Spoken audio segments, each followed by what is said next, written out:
再来看昨暗头啊，高雄南仔溪土库1路、土库2路，一个73岁查甫人哦，赛车要落桥，违规正外去弄到头前一条乌托摆，佮去弄到伫个单尾西外的8台乌托摆，9个人哦是拢送病院去救，其中1个人救无倒来。警方表示讲，这个驾驶是无啉酒赛车，嘛已经移送法办。初步了解，这个驾驶打外新的驾照有可能有食慢性病药啊，也毋过哦车祸详细原因，警方搁会调查。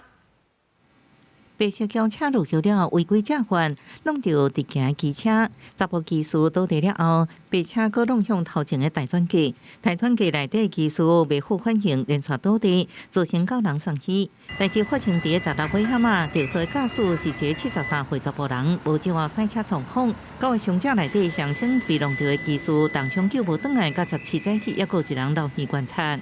今日9时许。诚信肇事驾嫌疑人业余完成相关调查询问笔录，依过失致死及过失伤害移送外，令本分局同时报请台湾桥头地方检察署相验。肇事驾驶是老大人，初步检验已换过新照，驾照沿用到2007年。疑似因为破病长期食药啊，详细肇事原因，警方表示要搁深入调查。在事故现场，有民众认为机车大转架先过细，这个带转区太小了。因为每次这边都会塞，然后塞到那一条路，就是导致说那边都是机车，然后要转进去的人没办法转。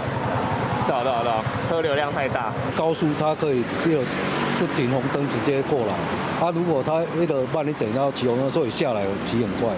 附近居民讲，这路口伫个上北路南重要交汇所在，常常有车祸，有人无想要等红灯路桥通过路口，速度较紧。根据警方统计，去年这路口无车祸时阵，现在是24点钟内，地属人员死亡意外车祸，啊，毋过有4件 A2 车祸。今年除了这个重大车祸以外，另外还有7件车祸事故。记者综合报道。